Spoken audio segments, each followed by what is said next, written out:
Hi, Jewish moms. I'm really happy today to be hosting Jodi Fried.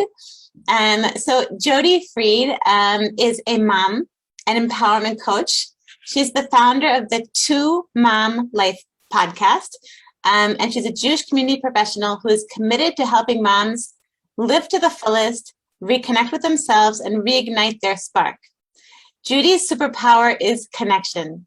Her intent connection with clients and friends, as well as her ability to help women connect deeply to themselves. She holds degrees in in planning, public policy, and management and economics, a path which took her into the Jewish nonprofit sphere for many years. Originally from Johannesburg, South Africa, Jodi now lives in Portland, Oregon, where her hobbies include skiing, hiking, making jewelry, and snuggling with the kids under a thick, soft blanket to read on the couch. That sounds so nice. Wow. Okay, so first of all, so I said to say how I ended up interviewing Jodi is that my very dear friend Hyatt told me I have to interview you. She took one of your classes and she's like, wow, this person, she has so much to teach to Jewish moms about teaching them how to reignite that spark and bring back this feeling of excitement and happiness into our mothering lives. And so I was like, great, okay. So I emailed you, and so thank you so much for joining us. So can you tell us I think that probably most people listening to this are not from Portland, Oregon. Can you just tell us a little bit about your story? How did you end up in Portland? Yes, absolutely. And firstly, thank you so much for having me. It's an incredible honor. I'm absolutely so humbled and really appreciate it. How did I end up in Portland? My parents won the green card lottery many years ago, 20 years ago, wow. when I was 10, and more than 20 years ago. And that's how we ended up in Portland. My dad had a sister here, and so we came. I was 10. I used to have a South African accent, which I can sometimes turn on and off now. But I actually davened to Hashem when I was younger to please help me lose it because I was very self-conscious about it. So I did, but yeah, so my family moved here and I spent, the rest of my childhood here, my teenage years. I went to university at the University of Oregon in Eugene, Oregon, and then spent some time away and ended up coming back about 6 years ago with my family. Wow. So now you're married with 4 kids. Yes. Right. So I've been hearing about this amazing course that you do. Can you tell us tell us some of the things that you how you help moms to reignite their spark? Yeah, absolutely. So I think what Chaya came to was a workshop that I gave called Embrace Your Vision. It was Embrace Your Vision workshop to help moms go through a process to reconnect with themselves. Because I don't know about you, but there have been times where I've been so overwhelmed and just couldn't put one foot in front of the other, wasn't getting the kids to the doctors and dentist appointments they needed, wasn't taking any time for myself, wasn't eating 3 meals a day, hardly brushing teeth. And this is stuff that we all go through as moms, let alone fulfilling my bigger purpose, which now I feel so just honored to be on that path and at least feeling good. But really, every mother deserves to feel good and feel fulfilled and get out of the daily grind, live for something bigger. And so that's what I do in this workshop. I walk everybody through a very powerful process to help them address that question. What do I want? What do I want? We dig into that. We look at maybe what's holding me back? What do I want? What's holding me back? And then together I hop on a call with the women who participate and we iron out the next 3 steps. What are the next 3 baby steps that you could take? And so that's the workshop. I actually have another one coming up tomorrow. Which I'm happy to share and everyone listening. I think so. I think we're going to be posting, it's a free workshop and we're going to be posting the recording so people can get a taste of it. Perfect. I'll posting Amazing. the link to their course. That sounds amazing. Yeah. And then I have a longer course, a 4-month course for, moms who really want to go deeper into their purpose and explore that and take the steps forward. So most of what you do is like this one-time workshops. Yes and no. So I do a lot of free one-time workshops. I do them about once a month around embracing your vision and around self-care. And then I work with clients in a group program or privately to really make headway and traction to move forward in achieving their vision and developing the self-love and self-worth and confidence that we all need. Yeah. So can you tell us like a bit about your personal journey as a mom, like from like what I assume that you've been through like a personal journey yourself, like in terms of your own struggles as a mom and which has brought you to where you are today. Yeah, absolutely. And I think it started with something that wasn't a struggle at all.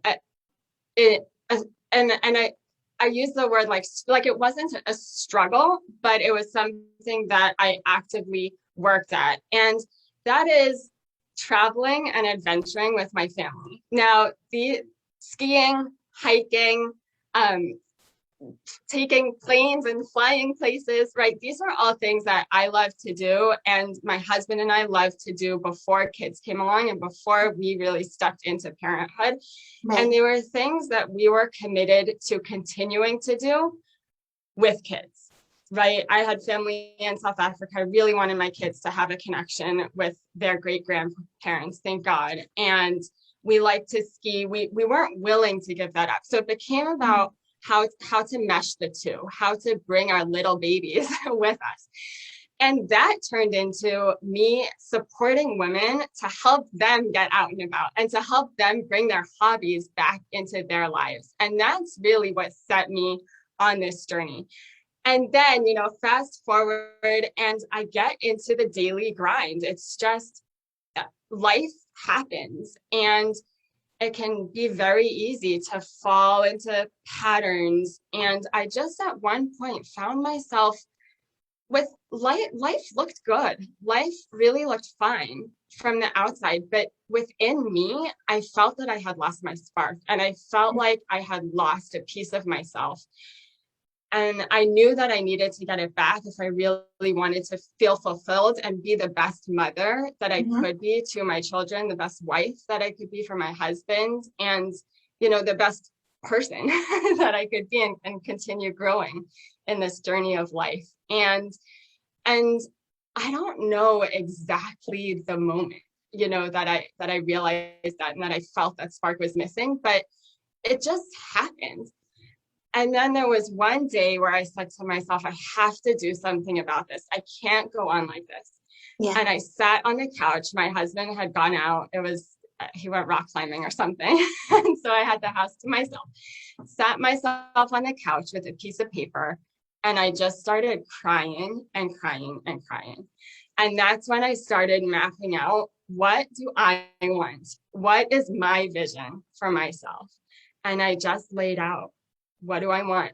What are my priorities? What are my non-negotiables in life? What's holding me back? I just brain dumped. And 2 hours later, I had a double-sided piece of paper with a bunch of notes and a couple of ideas of how I could put one step in front of the other to work toward my vision. Wow. And here we are a few years later, and it's a process. And you're helping other mothers to go through that, like to do that, like a similar thing. Wow. Yeah. Exactly. Can you give examples like of people going back, like your hobbies? You had very adventurous hobbies like rock climbing, but can you give us examples from like other mothers, like hobbies that they've given up, but then you help them to like reconnect with?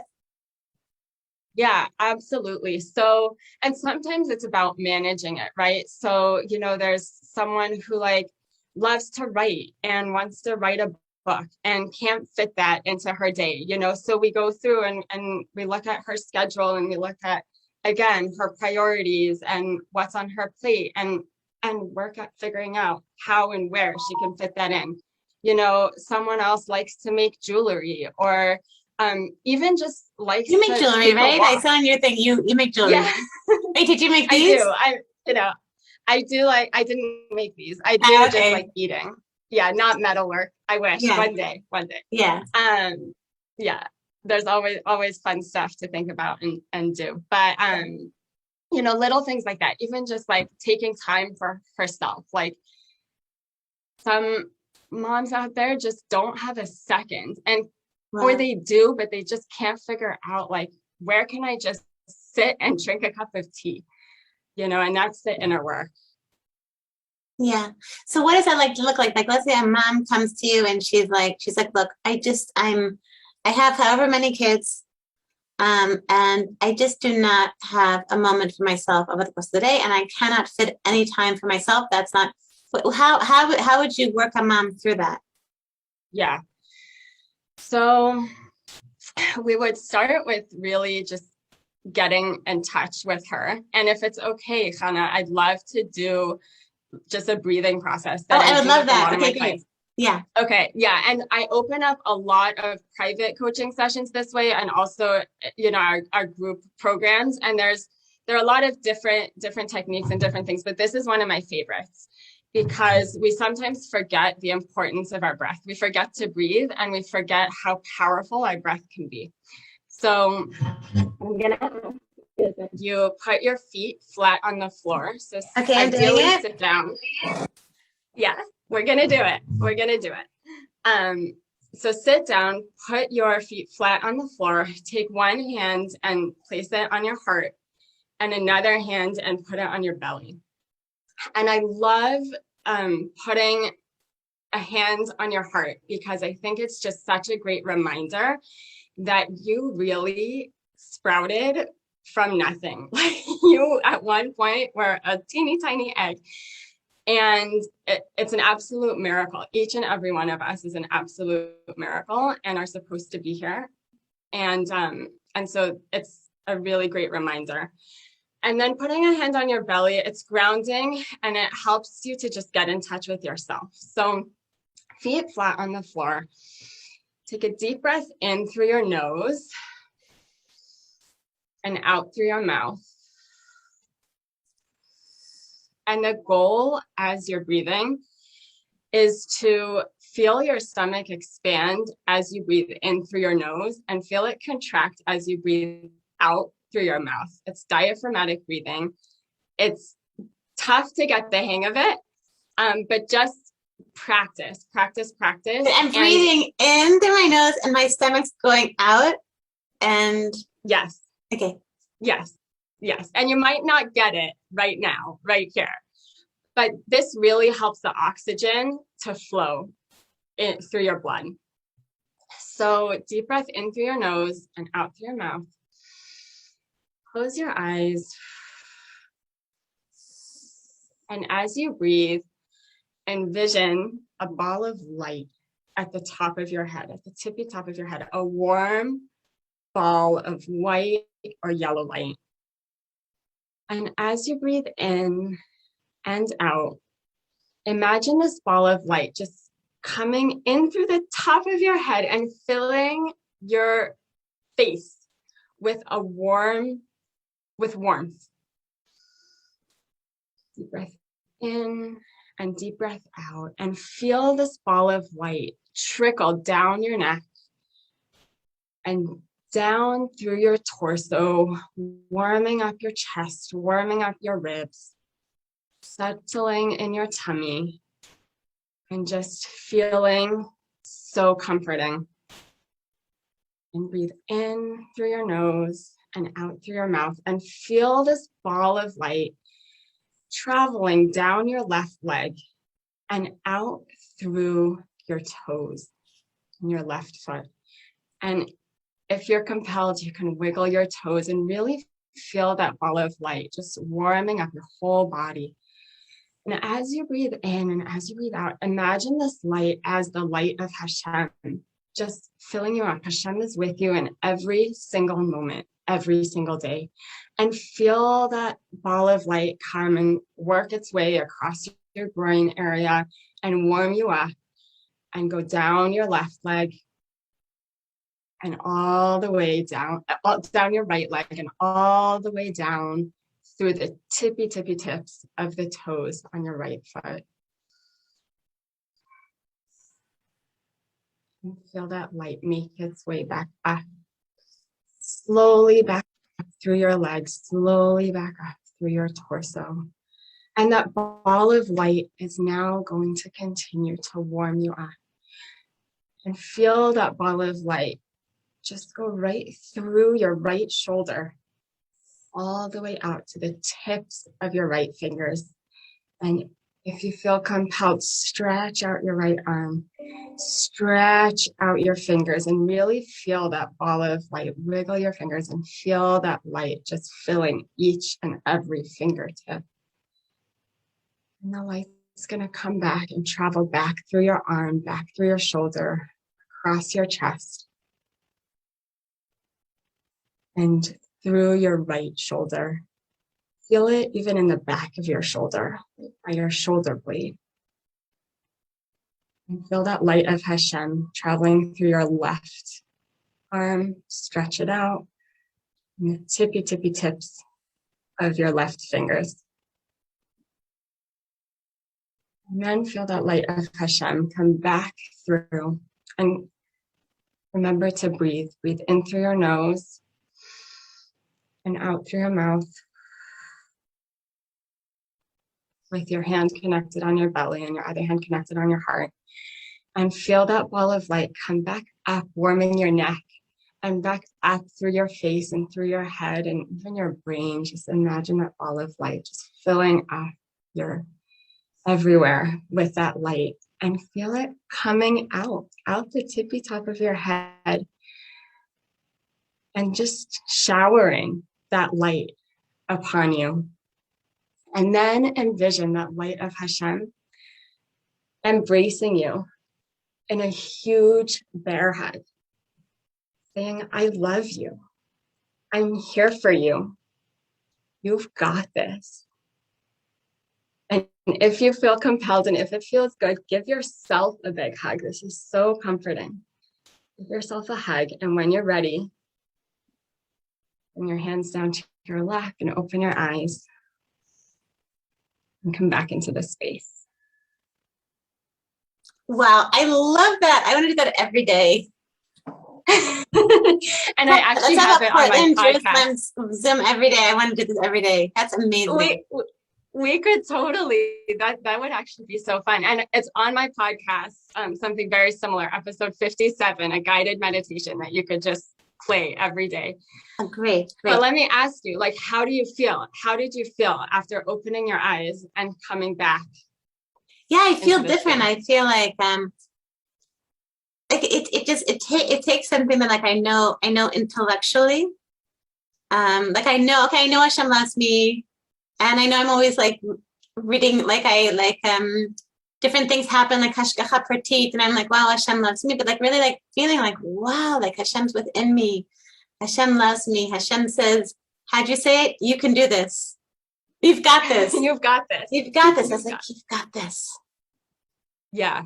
Yeah. And when I start working with people on this, a lot of the feedback that I get is, Jodi, I find my mind just wandering, I try to focus on the light and I can't focus on it, and if that's you, for any of you like listening in, like that's totally fine. And it's normal, it's absolutely normal. And as you do it more and more, you'll train yourself to really be able to focus on that light and to say like, hey, thought, thanks so much.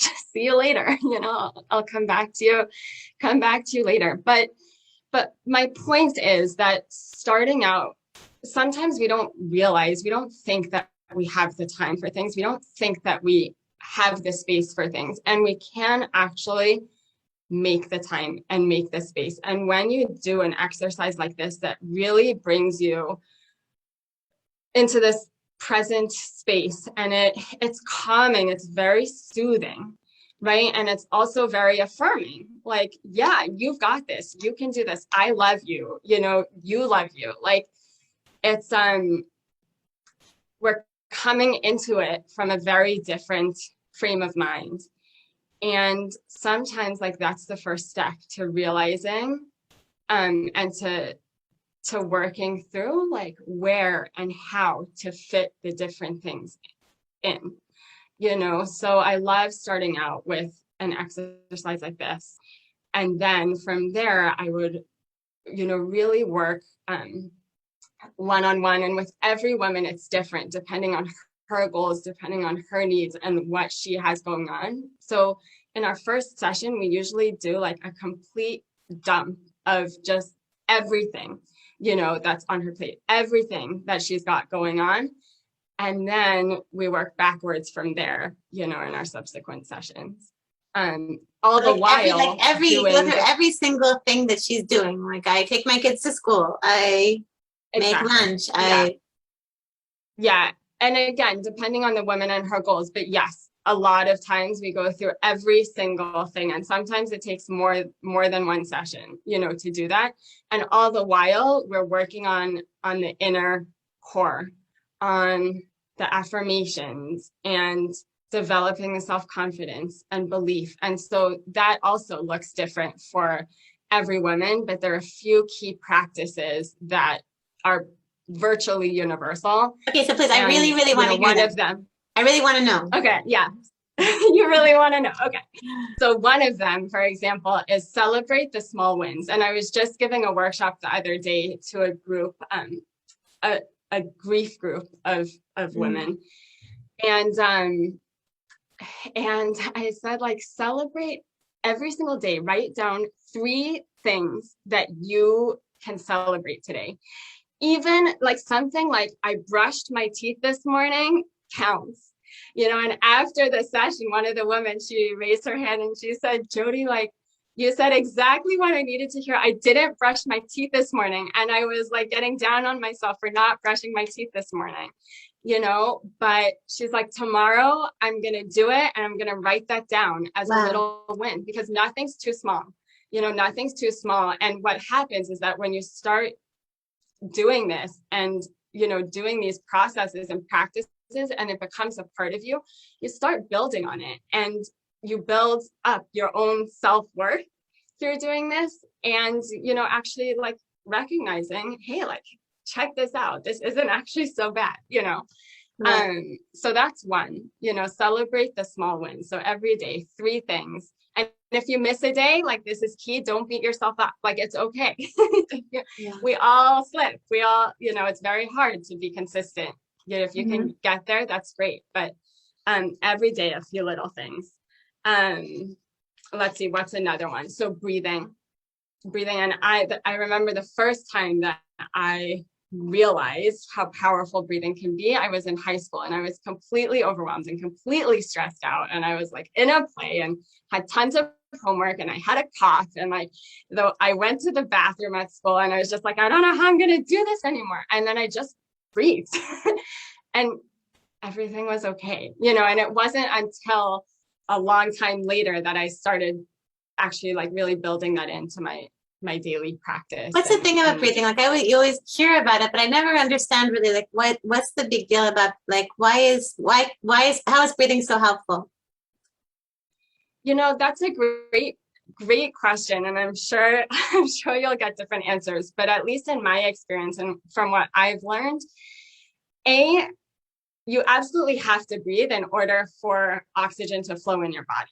And that's why also the diaphragmatic breathing, you know, is absolutely like where you want to be. But even without that, you need that breath. It's also, our soul needs our breath. Like Hashem, like breathes into Adam, right? Like we were, it's absolutely fundamental to who we are as people and to our neshamas, not only our physical beings, you know. And so I think that there's a very powerful spiritual aspect. So when you breathe, like when you're like, okay, I need to breathe, what does that look like? Usually it looks like standing up or sitting down, closing my eyes, going like this.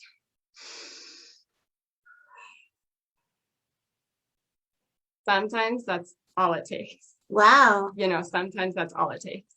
Just like 2 or 3 deep breaths, and it depends like what you're working through, but definitely in just like a moment of overwhelm or stress, or the kids are going crazy or like, I have no idea how I'm going to get dinner on the table. Like everything's going to be okay.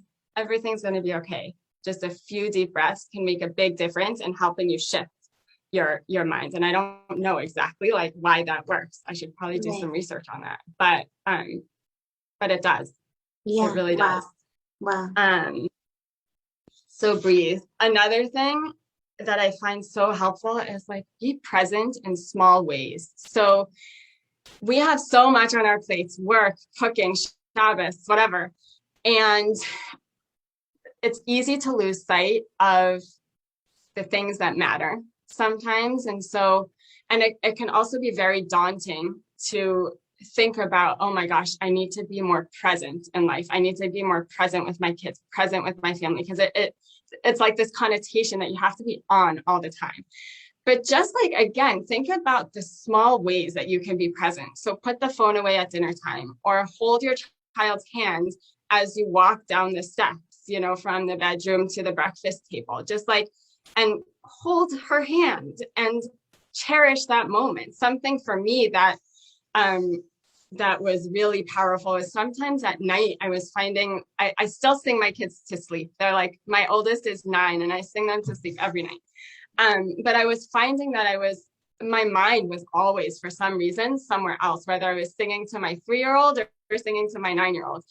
And so I said, hey, like, let me just try and like really look at my child and hold their hands or stroke their backs and really just be present in these few minutes when I'm singing to them. And it made the biggest difference. And it's something so small that like sometimes you're doing these things anyway, right? I'm singing to my kids anyway, but really like my thoughts can be scattered, or I can be really present with my children in that moment. And it makes the biggest difference. And it doesn't mean that I never think about other things when I'm singing to them. But when I do, I say like, okay, thought, see you later. Right now I'm singing to my daughter. Right now I'm singing to my son. So it sounds like it's weird. Like you're like just doing it in a very like a microscopic way, that you're just like, okay, like if I'm present even for part of it, if I'm here and I manage like then that's huge. It is. And part of it is awareness. And as you start doing these little practices, you start to be more aware of yourself and more aware of the things that you want, more aware of the way that you want to show up for yourself, for other people, for your community, and more aware of the ways that you don't, and that's so great because it's so empowering, because once you're aware, once you have this awareness, you can make changes, you can adjust, nothing has to be forever. So it's really, really empowering to be in that place. And it starts with the small things. And I think as moms, the more little things that we can do and just make a part of our lives, the better, because we are swamped. Yeah, right. Yeah, so do you have something else to share from us? Like another tool to help out moms? Yes, absolutely. Gosh, there's so many. I was thinking about this interview and I kept writing down more and more and more what I wanted to say. So yeah, I'll give you something else that's really helped, another tool, and that is get it out. Write it down. I'll give you an example. A few weeks ago, I had planned to register my daughter for an art class. She had been in this session. She was actually like this woman's first student in her new art business for her age group. And she loved it. So I was going to re-register her for another session. Mm-hmm. Well, I was a little late and I assumed that there would be space. And by the time I registered her, there wasn't. And I was really sad. I was really upset. I had like a lot of emotions because I really wanted this for my daughter. She really wanted it. And so I felt like a failure and this and that, whatever. And I sat with those like icky feelings for days, Wow. And I knew that like, this is crazy. There's so many opportunities. There are going to be more opportunities. It's not a big deal. It's a 4-week session. Like, it doesn't matter, but I was really upset until I took my own advice and got it out. I wrote it down. I wrote down, I'm mad, I'm upset, I'm angry because this, and this, and for these reasons, like, I thought she should have been able to get into the class and she didn't. It was so healing. Wow. I finished with that, had a sleep, and the next day, like, I felt like a different person, so free. And I think that sometimes we bog ourselves down with baggage, even if it's not big baggage. And so just getting it out can be really, really helpful.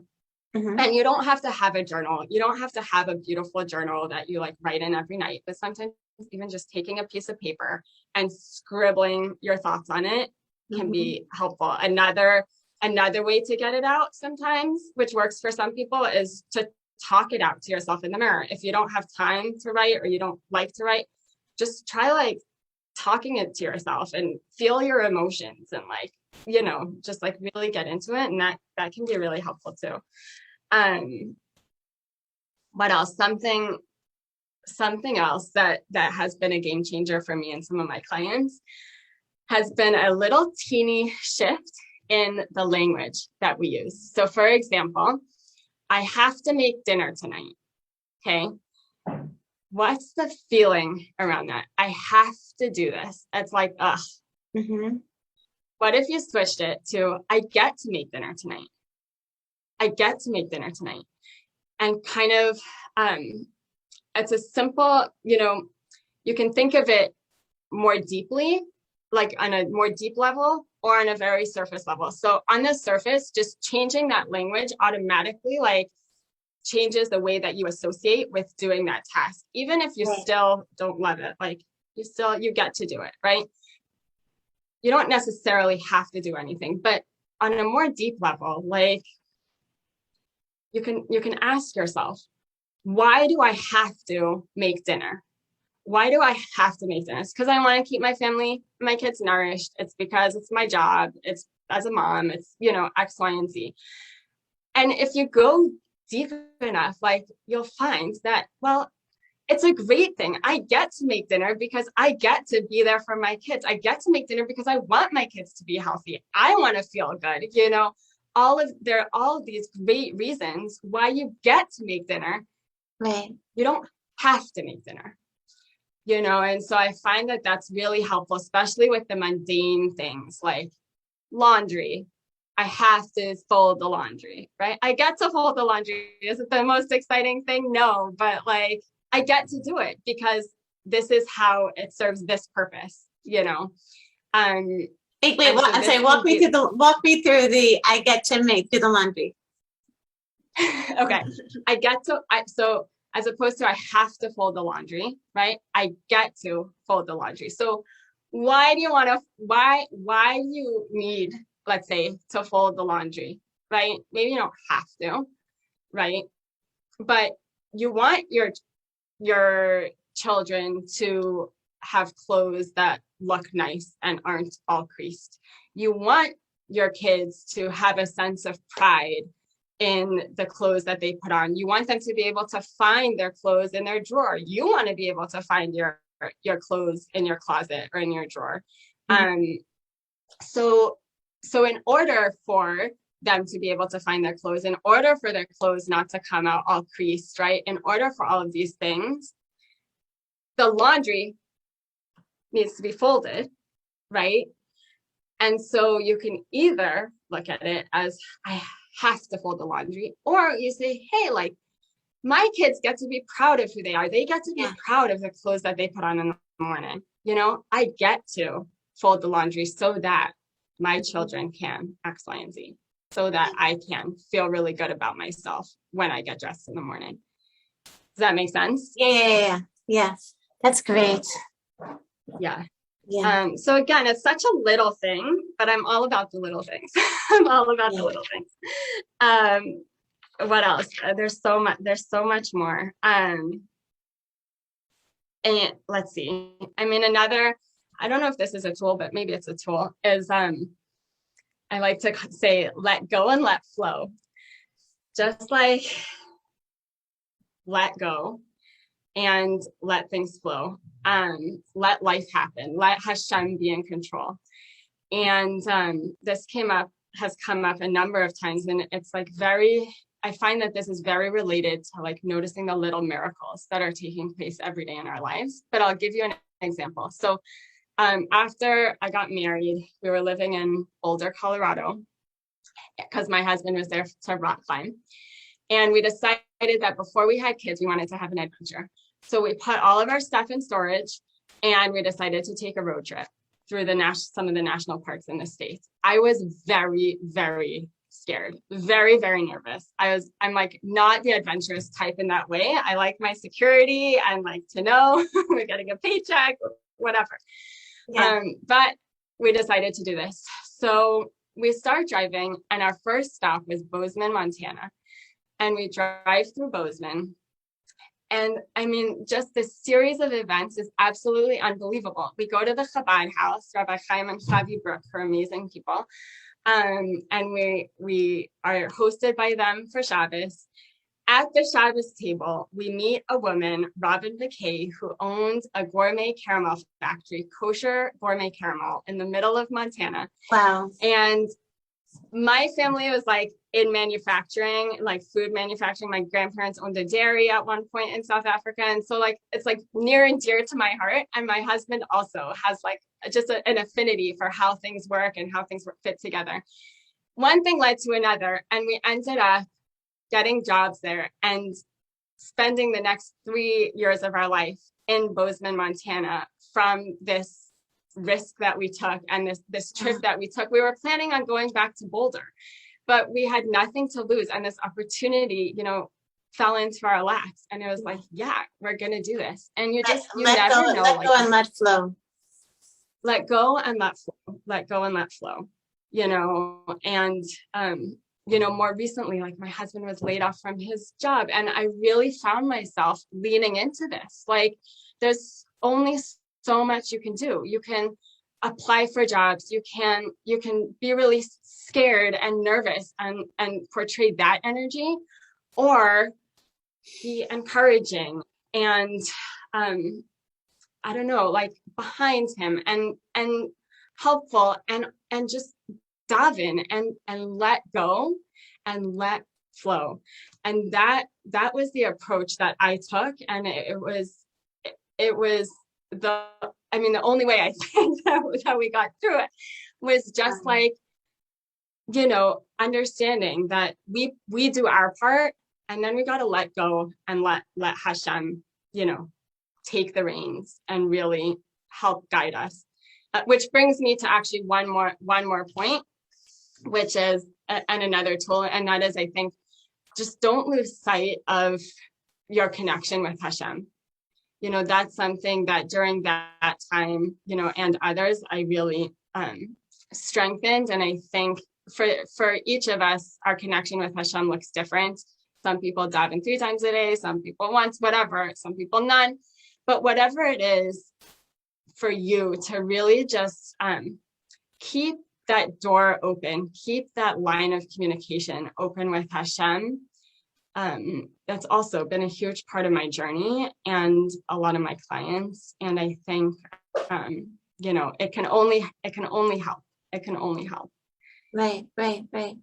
Like, so how, like on a practical level, like how do you, like, let's say in the middle of the day, like how do you, like things are going wrong, you're having a bad day, how do you bring Hashem into your life? Yeah.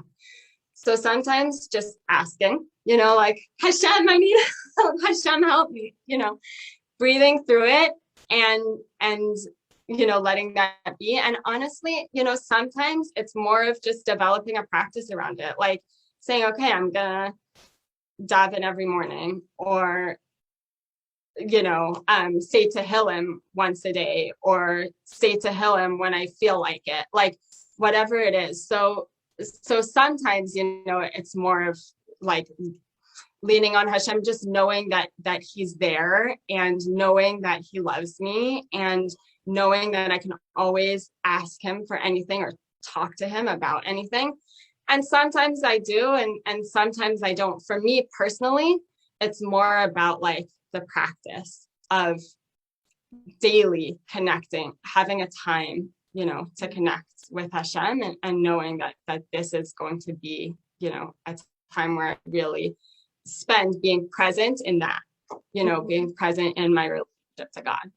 Right. Well, this is like so beautiful. It's just like I love like the point of this podcast, the point of these interviews is because like I feel like there's so much light in Jewish women, and like I just want to I want us to see our light, and I want to help to spread women's light around. Like you in Portland, Oregon, like you have so much light and so much like good to give, and you're spreading your light all the way to Yerushalayim, Yer Kodesh, and all around Jewish communities around the world. So thank you so much. This has been amazing, and I'm going to be providing. So in the description for this interview, there's going to be the link so you can hear your podcast. To Mom Life, the podcast. You've been doing it for doing interviews for a year or so. About a year, yeah, just over a year. Right. Yeah. And your website, and so whatever. I'm going to put everything to be in the description, and also a link to the class that you're giving, the free workshop, so all the moms can get a taste of it. And thank you so much. Thank you for joining us. Yeah, thank you so much for having me. And I'm 100% behind you of the power of Jewish women. I mean, this is it. And thank you so much for everything that you're doing. It's beautiful. And I'm so grateful to be a part of it. Yeah, thanks so much.